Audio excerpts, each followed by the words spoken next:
সম্মানিত নোয়াখালীবাসী, কেমন আছেন আপনারা? কেমন আছেন? ভালো আছেন? জি, ভালো আছি। আলোচনা শুরু করতে যাই। আল্লাহ রাব্বুল আলামিন পবিত্র কুরআনুল কারীমের মধ্যে একটি অনবদ্য সূরা নাযিল করেছেন। এখান থেকে আলোচনাটা শুরু করতে যাচ্ছি। সূরাটার নাম হচ্ছে সূরাতুল আসর। কি সূরা? আল্লাহ পাক বলছেন, বিসমিল্লাহির রহমানির রহিম, ওয়াল আসরি, সময়ের কসম, সময়ের কসম, মহাকালের কসম, ইন্নাল ইনসানা লাফি খুসর, নিঃসন্দেহে, নিঃসংকোচে, কোনো সন্দেহ নেই যে এই পুরো মানব জাতি ক্ষতির মধ্যে আছে। ইল্লাল্লাযীনা আমানু, তবে তারা নয়, তারা ব্যতীত যারা ঈমান এনেছে, ওয়া আমিলুস সলিহাত, এবং সদামল সম্পাদন করেছে, ওয়া তাওয়াসাউ বিল হাক্কি, পরস্পরকে সত্যের উপদেশ দিয়েছে, ওয়া তাওয়াসাউ বিস সবর, এবং পরস্পরকে ধৈর্যের উপদেশ দিয়েছে। আল্লাহ রাব্বুল আলামিন বলছেন সময়ের কসম। সময়ের কসম আল্লাহ পাক কেন করলেন?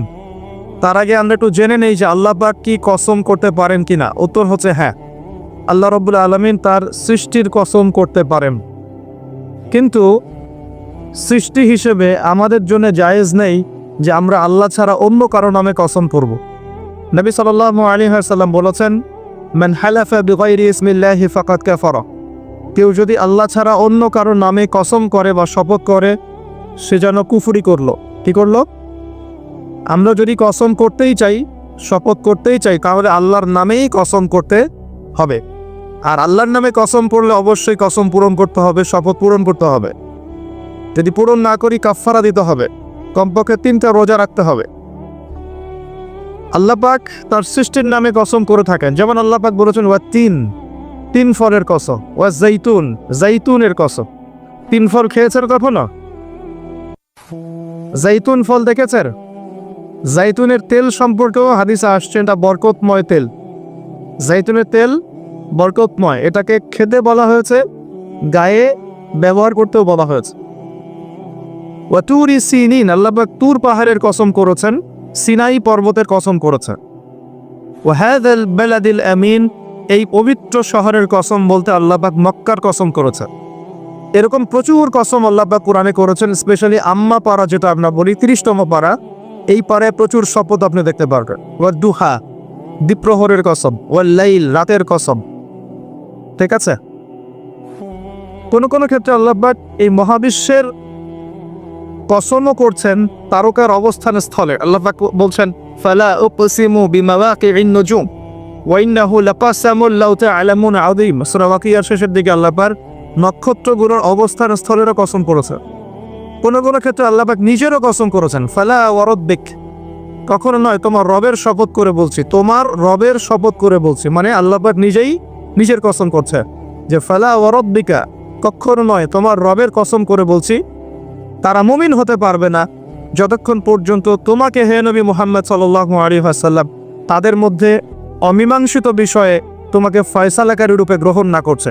এখানে আল্লাহ পাক নিজের কসম করছে। আল্লাহ রাব্বুল আলামিন আল কোরআনে বহু কসম করেছে, আর এটা প্রত্যেক বুদ্ধিমান শ্রোতাই বুঝে ফেলবেন। আল্লাহ পাক যখন যে বিষয়ের কসম করেন, নিঃসন্দেহে সেটা সবচেয়ে গুরুত্বপূর্ণ বিষয় হবে, তাই নয় কি? আল্লাহ পাক এখানে সময়ের কসম করছেন, মানে সময়টা আমাদের জীবনে খুবই ইম্পর্টেন্ট একটা জিনিস। সত্যি কথা বলতে আমাদের লাইফের সবচেয়ে ইম্পর্টেন্ট জিনিস হচ্ছে কি? টাইম বা সময়। আমরা যখন মায়ের গর্ভে ছিলাম এবং আমাদের বয়স ছিল 4 মাস 10 দিন, তখন আল্লাহর পক্ষ থেকে একজন ফেরেশতা এসেছিলেন, এসে মায়ের গর্ভে রূহটাকে ফুঁকে দিয়েছেন এবং 4টা বিষয় লিখে দিয়েছেন। 1 নাম্বার, এই গর্ভের সন্তানের হায়াত কতটুকু হবে। 2 নাম্বার, তার রিজিক কি কি হবে। 3 নাম্বার, সে সৌভাগ্যবান হবে না দুর্ভাগ্যবান হবে। 4 নাম্বার, সে দুনিয়াতে কি কি আমল করবে। এই 4টা বিষয় লিখে দেওয়া হয়েছে। এর মধ্যে সবচেয়ে ইম্পর্টেন্ট বিষয় হচ্ছে হায়াত, সময়, সে কতদিন বাঁচবে। হায়াতের মধ্যে বরকত হয়, কিন্তু আল্লাহ পাকের নির্ধারিত হায়াত কিন্তু বাড়েও না কমেও না। আল্লাহ পাক যে সময় নির্ধারণ করেছেন, এই সময়টুকুই আমাদের দুনিয়ার হায়াত। আল্লাহ পাক নির্ধারণ করে বলেছেন, লিয়াবলুয়াকুম আইয়ুকুম আহসানু আমালা, এই হায়াত মওত সৃষ্টি করার বিষয়টা হচ্ছে আল্লাহ পাক দেখতে চান দুনিয়াতে তোমাদের মধ্যে কাজে কে শ্রেষ্ঠ, কাজে কে উত্তম। আহসানকে, কাজে সেরাকে। আল্লাহবাক দেখতে চান না আমলের মধ্যে এভারেজকে, গতানুগতিককে। আল্লাহবাক দেখতে চান আমলের শ্রেষ্ঠকে। কবির মানে বড়, আকবর মানে সবচেয়ে বড়, সগীর মানে ছোট, আসগর মানে আরো অনেক ছোট, হাসান মানে হচ্ছে ভালো, উত্তম, আহসান মানে সবচেয়ে ভালো, বেস্ট ওয়ান। আল্লাহবাক দেখতে চান লিয়াবলুয়াকুম আইয়ুকুম আহসানু আমালা, তোমাদের মধ্যে দুনিয়াতে আমলে আহসানকে। আল্লাহবাক এভারেজ মুসলিম দেখতে চান না, এক্সেপশনাল মুসলিম দেখতে চান। আমি কি বোঝাতে পারছি? এই জন্য আল্লাহবাক হায়াত ও মৌত সৃষ্টি করেছেন এবং দুনিয়ার জীবনটা আমাদেরকে উপহার দিয়েছেন। আরেকটা উদ্দেশ্য হচ্ছে আল্লাহবাক দেখতে চান এই কারাগারের জীবনে আমলের শ্রেষ্ঠকে এবং কে আল্লাহবাকের বিধানগুলো মেনে চলে, এবং কারা কারা আল্লাহবাকের জমিনের মধ্যে তার খেলাফতের দায়িত্ব পালন করে। আমরা কিন্তু আল্লাহর খলিফা। আমরা কি আল্লাহর খলিফা? আমাদের পিতাকে আল্লাহবাক সৃষ্টি করেছিলেন পৃথিবীতে আল্লাহর খলিফা হিসাবে। আল্লাহর খলিফার কাজ কি? শুধু ইবাদত করাই খলিফার কাজ নয়। আল্লাহর খলিফার কাজ হচ্ছে আল্লাহবাকের জমিনের মধ্যে ন্যায় বিচার প্রতিষ্ঠা করা, আল্লাহর বিধান প্রতিষ্ঠা করা। এটা আল্লাহর খলিফার কাজ। যদি পৃথিবীতে আমরা আল্লাহ পাকের বিধান প্রতিষ্ঠা না করে শয়তানের বিধান প্রতিষ্ঠা করি, তাহলে আমরা আল্লাহর খলিফা থাকবো না, শয়তানের খলিফা হয়ে যাব। আমি কি বুঝতে পারছি? আল্লাহ পাক দুনিয়ার এই কারাগারের জীবনটাতে আমাদেরকে নির্ধারিত সময় দিয়েছেন, ওয়াল আসরির সময়ের কসম। আরেকটা অর্থ এখান থেকে নেওয়া যায়, সেটা হলো আল্লাহ পাক সময়ের কসম করে আমাদেরকে মূলত অতীতকালের দিকে তাকাতে বলছেন। কোন দিকে? অতীতের দিকে। কোরআন খুললে আপনি দেখবেন, আমার সামনে যে কিতাব আছে আল্লাহ পাকের কিতাব আল কোরআনুল কারীম, এই কোরআনুল কারীমকে আপনি 3টা ভাগে ভাগ করতে পারবেন।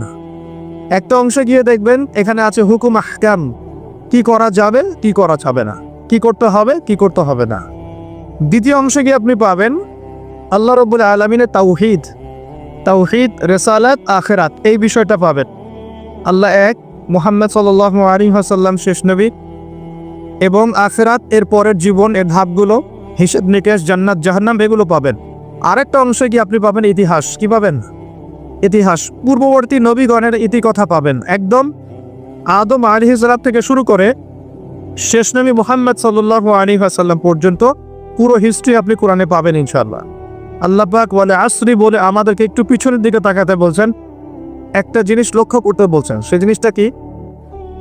সেই জিনিসটা হচ্ছে আল্লাহ পাক লক্ষ্য করতে বলছেন যে আদম আলাইহিস সালাম থেকে শুরু করে শেষ নবী পর্যন্ত, মানে মুহাম্মদ রাসূলুল্লাহ সাল্লাল্লাহু আলাইহি ওয়াসাল্লাম পর্যন্ত আল্লাহ পাকের একটা কমন সুন্নত দেখা যাচ্ছে। কমন সুন্নত, সাধারণ সুন্নত। কি সুন্নত? প্রত্যেক যুগে যুগেই যারা আল্লাহ পাকের বিধান মেনেছে, তার নবীর আনুগত্য করেছে, আল্লাহ পাক সেই মুমিন মুসলিম বান্দাদেরকে দুনিয়াতেও নাজাত দিয়েছেন, পরকালেও জান্নাত দিয়েছেন। ঠিক আছে কথা? আচ্ছা, আরেকটা সুন্নত হচ্ছে প্রত্যেক যুগে যুগে আদম থেকে নিয়ে শুরু করে মুহাম্মদ সাল্লাল্লাহু আলাইহি ওয়াসাল্লাম পর্যন্ত প্রত্যেক যুগে যুগেই যে বা যারাই আল্লাহর কথা শোনে নাই, আল্লাহর বিধান মানে নাই, তার নবীর আনুগত্য করে নাই, আল্লাহ পাক দুনিয়াতেও ধ্বংস করেছেন, আখিরাতেও ধ্বংস করেছেন। এই সুন্নতটা ইতিহাসে একদম কমন। আমি এক্সাম্পল দিয়ে বোঝাচ্ছি। নূহ আলাইহিস সালামের যুগে চলে যান, একটু খেয়াল করে দেখেন 950 বছর দাওয়াত দেওয়ার পরে মাত্র 40টা বা 80টা পরিবার ইসলাম কবুল করেছে। আল্লাহ পাক এই সারা দুনিয়ায় সেই 80টা পরিবারকেই বাঁচিয়ে রাখলেন, নিষ্কৃতি দিলেন, উদ্ধার করলেন, বাকি সবাইকে ডুবিয়ে মেরে দিলেন। আল্লাহর সুন্নাত। আল্লাহ পাকের কিছুই পরোয়া নাই। পরোয়া আছে? আচ্ছা, তারও একটু আগে যান, আদম আলাইহিস সালামের 2 ছেলে হাবিল এবং কাবিল, মনে আছে? কাবিলের কুরবানি কবুল হয় না, হাবিলেরটা কবুল হয়। তো এখানে হিংসা, এখানে কি হিংসা, পরশ্রী কাতরতা। তারটা কেন কবুল হয়, আমারটা কেন হয় না? এই হিংসার বশবর্তী হয়ে এক পর্যায়ে কাবিল হাবিলকে হত্যাই করে ফেলল, এবং সেই হত্যাকাণ্ডের সাক্ষী ছিল একটা পাখি, তার নাম কি? কাক। কাক, হ্যাঁ। বিষয়টা হচ্ছে যে কাক সাক্ষী যে আদম আলাইহিস সালামের 2 সন্তান, এক সন্তানকে হত্যা করার পর আরেক সন্তান মাথায় হাত দিয়ে বসে আছে। কিভাবে তার ভাইকে দাফন করবে এই জ্ঞান তার কাছে নাই। আল্লাহ পাক কাককে পাঠালেন, সে মাটি খুঁড়ে দেখালো কিভাবে দাফন করতে হয়। তার মানে শিক্ষা বলে চারপাশেই আছে। শিক্ষা গ্রহণ করার জন্য সবসময় টেক্সট বুকের প্রয়োজন হয় না। শিক্ষা গ্রহণ করার জন্য সবসময় টেক্সট বুকের প্রয়োজন হয় না। এই ডারউইনের মতবাদের প্রয়োজন হয় না। শিক্ষা গ্রহণ করার জন্যে একটু দূরদর্শিতাই যথেষ্ট। বহু মানুষ এই পৃথিবীতে বেঁচে আছেন যাদের অক্ষর জ্ঞান নাই, লিটারাল জ্ঞান নাই, কিন্তু তারা অনেক বেশি অভিজ্ঞতা সম্পন্ন আছেন না? আচ্ছা, এমনকি আমাদের প্রিয় নবী মুহাম্মদ রাসূলুল্লাহ সাল্লাল্লাহু আলাইহি ওয়াসাল্লাম কিন্তু এই আক্ষরিক জ্ঞান আলিফ বা তা সা এগুলো লিখতে পড়তে জানতেন না। এটা কি আপনারা জানেন? আল্লাহ পাক তাকে শেষ নবী করেছেন এবং আমরা তাকে বলি তিনি উম্মি। উম্মি মানে হচ্ছে অক্ষর জ্ঞানহীন। কিন্তু এই পৃথিবীর সবচাইতে জ্ঞানী মানুষ, ইতিহাসের শুরু থেকে শেষ পর্যন্ত সবচাইতে জ্ঞানী মানুষ হচ্ছেন মুহাম্মদ রাসূলুল্লাহ সাল্লাল্লাহু আলাইহি ওয়াসাল্লাম। অক্ষর জ্ঞানী সব কিছু নয়। সিগনেচার করতে পারলেই এই আপনার একটা জাতি জ্ঞানী হয় না। সাক্ষরতার হার বাড়লেই একটা জাতি জ্ঞানী হয় না। একটা জাতি জ্ঞানী হয় তখন যখন তার ভিতরে আধ্যাত্মিক পরিবর্তন আসে, যখন তার ভিতরে মানবিক গুণগুলো ইনস্টল হয়, যখন সে মানবতার কল্যাণে কাজ করতে পারে, যখন সে খারাপ পথে যায় না, ন্যায়ের পথে থাকে, অন্যায়ের পথে যায় না, তখন সে ভালো হয়। অক্ষর জ্ঞান সব কিছু নয়। আর আমরা এখন পাশের হারটাকে বেশি ফোকাস করি। কত পার্সেন্ট পাশের হার, কত পার্সেন্ট শিক্ষিত, এটা বড় কথা নয়, কত পার্সেন্ট পাশের হার। পাশের হার সব কিছু নয়। একটা দেশ আছে এখনো পৃথিবীর, তার নাম ভুটান। কি নাম? বলা হয় যে পৃথিবীর সবচেয়ে সুখী দেশগুলোর মধ্যে একটা হচ্ছে ভুটান। তারা কীরকম জানেন? কৃষিকাজ করে।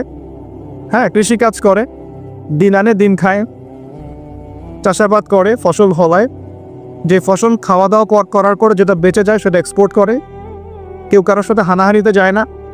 হ্যাঁ, ছোট ছোট ছোট পরিবারে বিভক্ত, গোত্রীয়, সেখানে গোত্রীয় বিভাগ আছে, কিছু পলিটিশিয়ানরাও আছে, কিন্তু কারোর সাথে কোনো হানাহানি কাটাকাটি এইসব এই তারা।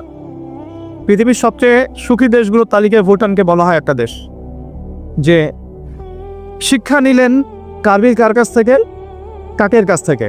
এখানে একটা হাদিস মনে পড়ে যায়, শেয়ার করি। নবী সাল্লাল্লাহু আলাইহি ওয়াসাল্লাম বলেছেন, এই পৃথিবীতে প্রথম হত্যাকাণ্ড সংগঠিত করেছিল কাবিল।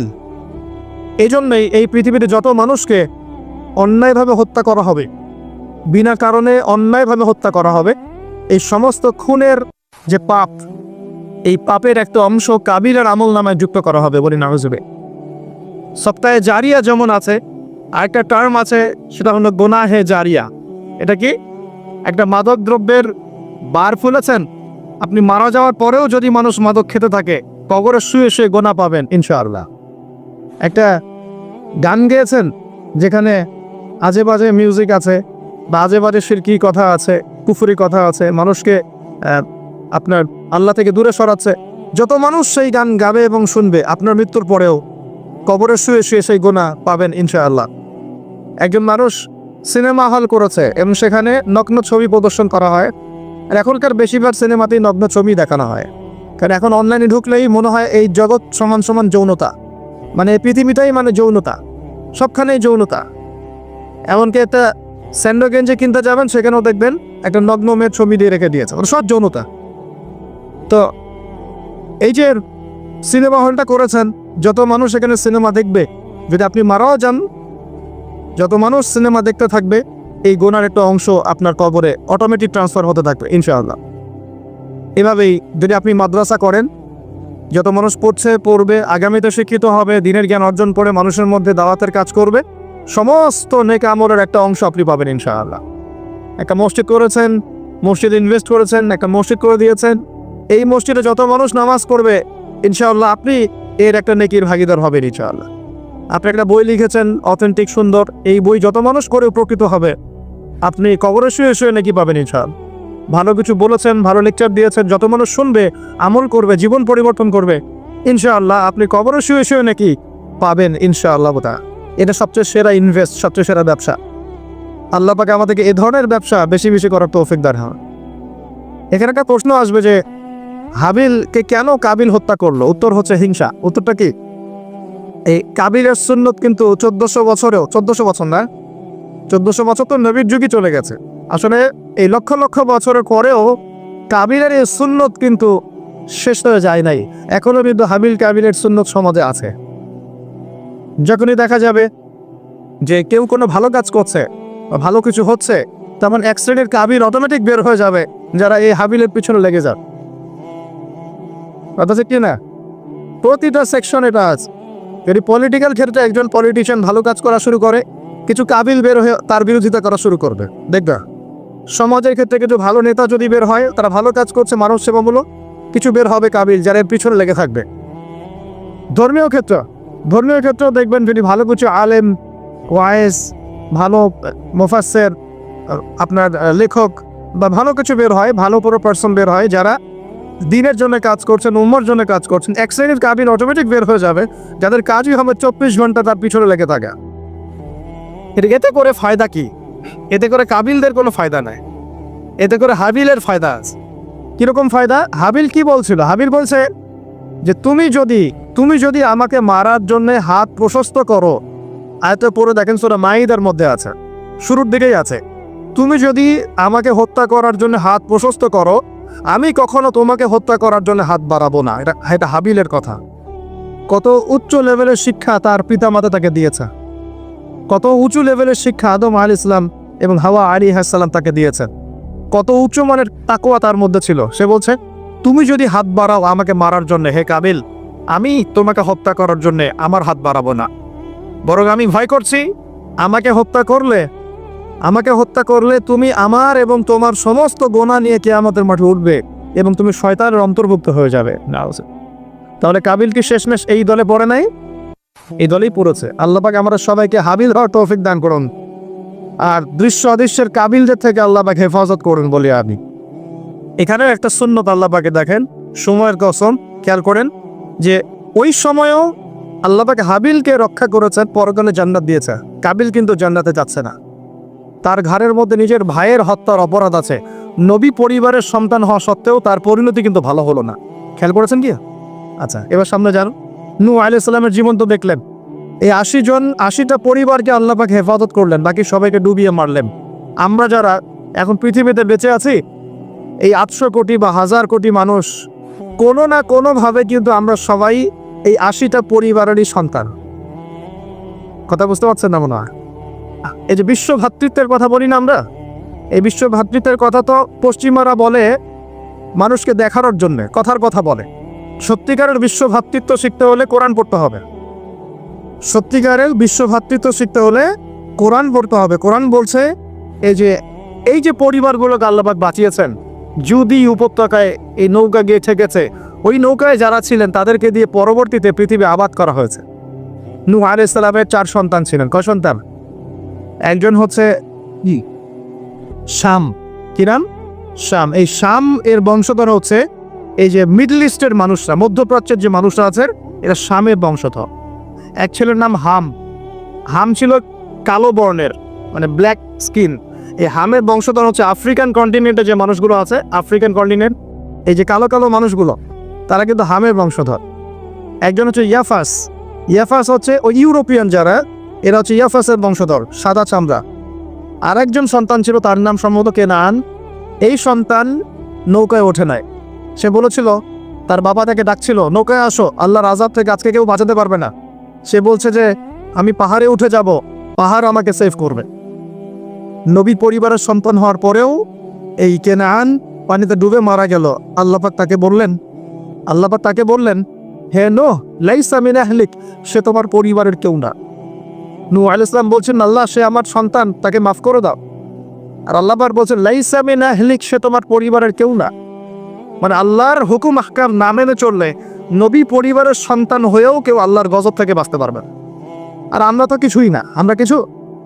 তা আমাদের অহংকার শোভা পায়, আমি অমুক আলেমের সন্তান, অমুক মুহাদ্দিসের সন্তান, অমুক বক্তার সন্তান, অমুক পলিটিশিয়ানের সন্তান, অমুক রাষ্ট্রনেতার সন্তান। এইসব জাতি, বর্ণ, গোত্র, এগুলো আল্লাহর আযাব থেকে বাঁচাতে পারবে না যদি কোরআন সুন্নাহ ফলো না করে চল। এটা মূল কথা। আরো সামনে যান। এবার ইব্রাহিম আলাইহিস সালামের যুগটা আপনাকে দেখাই। ওই যুগের সময়টা দেখেন, বলে আসনি। ওইখানে আল্লাহ রাব্বুল আলামিন ইব্রাহিম আলাইহিস সালাম এবং তার অল্প সংখ্যক অনুসারীকে উদ্ধার করেছেন, বাঁচিয়েছেন। নমরুদের এই বিশাল রাজত্ব আল্লাহ পাক ধসিয়ে দিয়েছেন কি দেন নাই?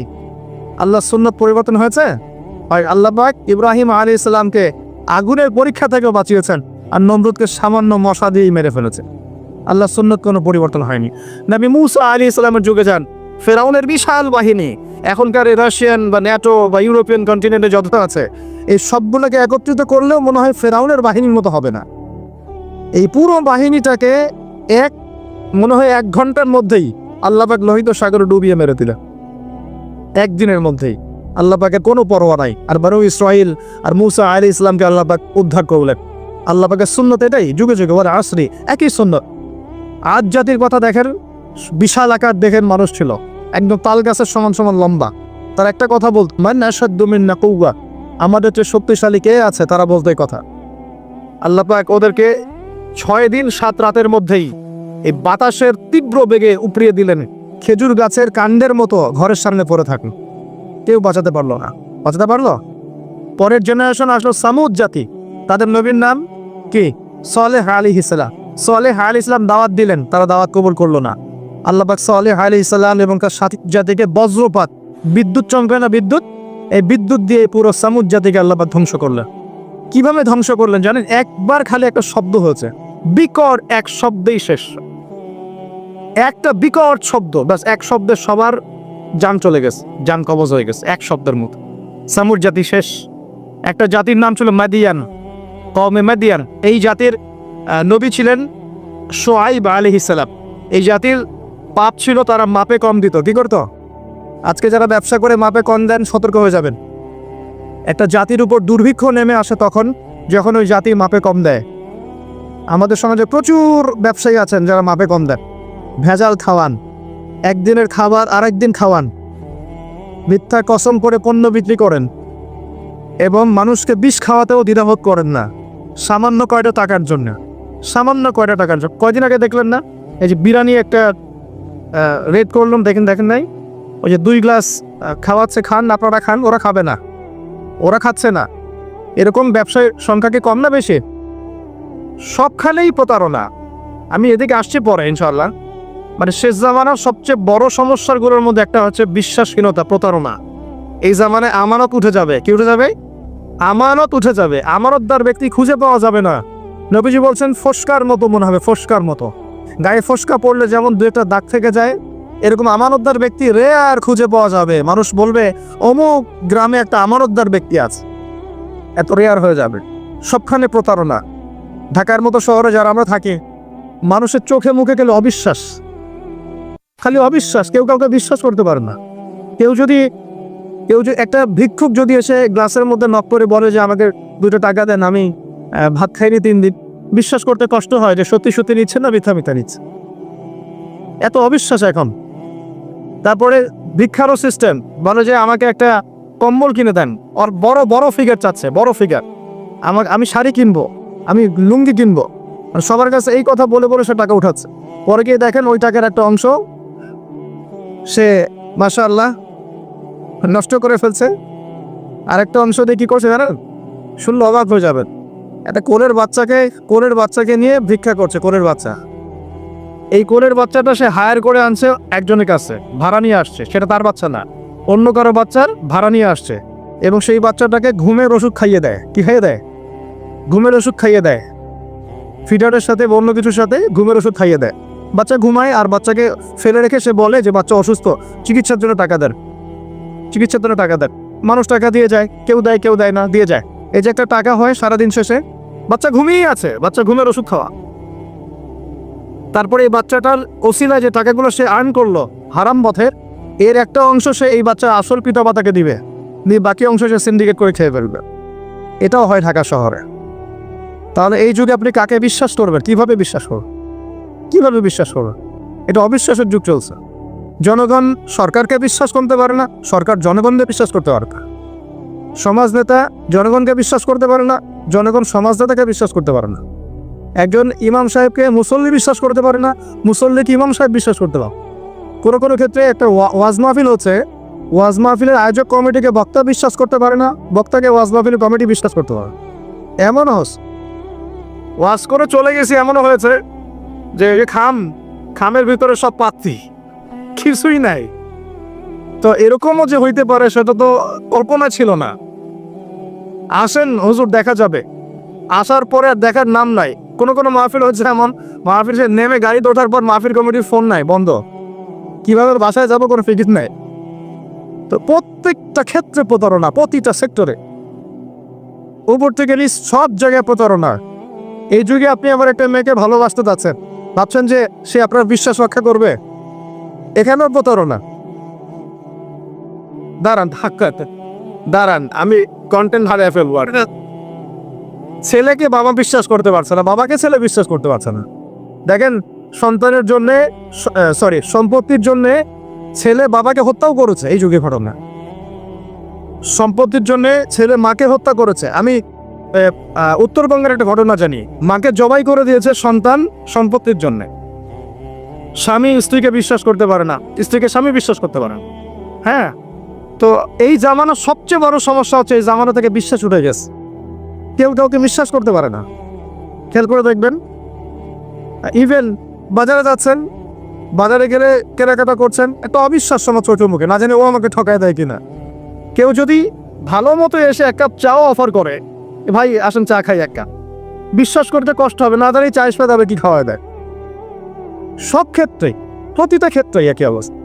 দেখেন, ওই সমাজে ওই মাদিয়ান কওমের মধ্যে এই অবিশ্বাস ছিল, প্রতারণা ছিল, আর মানুষকে তারা মারবে কম দিয়ে ঠকাতো।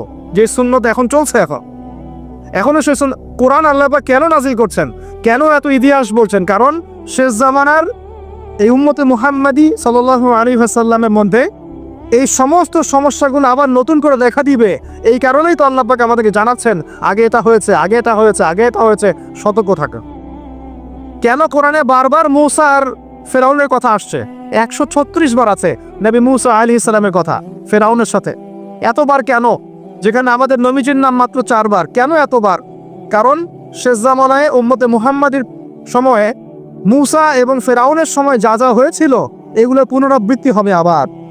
আল্লাহ পাক সচেতন থাকতে বলছেন। এই যুগেও কি নতুন করে ফেরাউনরা বের হয়ে আসে নাই? ফেরাউন এবং তার দলবল বানু ইসরাঈলের উপরে যা করেছিল, এখন ইহুদিরা সেই মুসলিমদের উপর তাই করছে না? একই জিনিস ঘুরে ফিরে আসছে। এই কারণে আল্লাহ পাক আমাদেরকে সতর্ক থাকতে বলছেন, বারবার কোরআন এগুলো রিপিট করছেন। ইতিহাস কেন ব্যাখ্যা করছেন আল্লাহ পাক? বলে আসরি, সময়ের কসম, সময়কে মূল্যায়ন করেন। সময়ের পিছনের দিকে তাকিয়ে দেখেন, কত সময় চলে আসছে। এই কমে মাদিয়ান মাপে কম দিত। আমরা যারা ব্যবসা করি, আল্লাহর ওয়াস্তে মাপে কম দিবেন না। একজন সৎ ব্যবসায়ী, আমি দুটো হাদিস শোনাই, আমি তাদেরকে ভালোবেসেই বলছি, ব্যবসায়ীদেরকে আমি ভালোবাসি, কারণ তার অন্ততপক্ষে সুদের মধ্যে যাচ্ছেন না। এখন ব্যবসা করে আপনি যদি হালাল ধরে রাখতে না পারে, তাহলে ব্যবসাটা বৃথা হচ্ছে। আল্লাহ পাক বলেছেন আহাল্লাহুল বাই'a ওয়া হাররামা রিবা। আল্লাহ পাক ব্যবসাকে হালাল করেছেন, সুদকে হারাম করেছেন। আপনি সুদ খাচ্ছেন না, ব্যবসা করছেন, আলহামদুলিল্লাহ। কিন্তু যদি আপনি মাপে কম দেন, মিথ্যা কসম করে পণ্য বিক্রি করেন, সিন্ডিকেট করেন, মাল ইচ্ছা করে মজুত করে পরে দাম বাড়িয়ে দেন, এই যে 2 নাম্বারই যদি করেন, আমাদের খেয়ানত করেন, তাহলে আপনাদের এই পাপের কারণে পুরো জাতির উপর দুর্ভিক্ষ নেমে আসবে। এটা হাদিস। আর যদি আপনি সৎ ব্যবসায়ী হতে পারেন, নবী সাল্লাল্লাহু আলাইহি ওয়াসাল্লাম বলেছেন, নবীদের সাথে, শহীদদের সাথে আপনার হাসর হবে ইনশাআল্লাহ। একজন সৎ ব্যবসায়ী নবীগণ, শহীদগণের সাথে ইনশাআল্লাহ তাআলা কিয়ামতের মাঠে হাসর করবে ইনশাআল্লাহ তাআলা। আমরা কি এটা চাই না? আর এক শ্রেণীর মানুষকে আমি ভালোবাসি, তারা হচ্ছেন পলিটিশিয়ান। কেন ভালোবাসি? কারণ তারা অ্যাটলিস্ট কাপুরুষতার পরিচয় না দিয়ে নিজের কাঁধে দায়িত্ব নিয়ে সমাজ সংস্কার করার চেষ্টা করছেন। আমাদের সমাজে 2 ধরনের মানুষ আছে। এক, যারা খালি সমালোচনা করতে পারে, ভালো মন্দ কমেন্ট করতে পারে। আর এক শ্রেণীর মানুষ চ্যালেঞ্জ গ্রহণ করতে পারে, যে আমি চ্যালেঞ্জ নিয়ে এটাকে পরিবর্তন করব। এই 2 শ্রেণীর মানুষ পাবেন আপনি। এক, কোনো কাজের না, সারাদিন কমেন্ট করতে পারে, এটা ভালো না, এটা ভালো, এটা খারাপ, এটা এই, এটা সেই, এটা করতে হবে, ওইটা, মানে এদেরকে আমি নাম দিয়েছি করতে হবে গ্রুপ অফ ইন্ডাস্ট্রিজ। মানে করতে হবে, এইটা করতে হবে, ওইটা করতে হবে, এটা করা উচিত, ওইটা করা উচিত। খুবই বুদ্ধিদীপ্ত মানুষেরা, কিন্তু কাপুরুষ। কারণ নিজেরা চ্যালেঞ্জ গ্রহণ করে এটা বিপদ ফেস করে সামনে যেতে পারে। আলেমদের ভুল ধরছেন, আপনি নিজে আলেম হচ্ছেন না কেন? আলেমদের অনেকের ভুল যাচ্ছে, তো আপনি পড়াশোনা করে আলেম কেন হচ্ছেন না? সমাজ পরিচালনাকারীদের ভুল ধরছেন, সমালোচনা করছেন, তো আপনি সমাজ চালাচ্ছেন না কেন? রিস্ক দিচ্ছেন না কেন? দাঁড়ান, আসেন এখানে। আপনি পলিটিশিয়ানদের সমালোচনা করছেন, তাহলে আপনি পলিটিশিয়ান কেন হচ্ছেন না? আপনি ইকোনমিক সেকশনের মানুষের সমালোচনা করছেন, আপনি কেন দায়িত্ব নিচ্ছেন না? কেন যোগ্যতা অর্জন করে, ঝুঁকি নিয়ে, চ্যালেঞ্জ গ্রহণ করে সমাজ পরিবর্তন করার রিস্ক নিচ্ছেন না কেন? তাহলে 2 শ্রেণীর মানুষ পাওয়া যায়। কিছু মানুষ শুধু কথাই বলতে পারে, আর কিছু মানুষ কাজ করে দেখায়। তো অ্যাটলিস্ট তারা কাজ করে দেখানোর জন্যে বা মানুষের ভালো করার স্বার্থে তারা একটা দায়িত্ব কাঁধে নিয়েছেন। হয়তো দায়িত্বের যে ইসলামাইজেশন বা ইসলামিক দায়িত্ববোধ এটা তাদেরকে হয়তো বোঝানো যাচ্ছে না, এটা সমস্যা।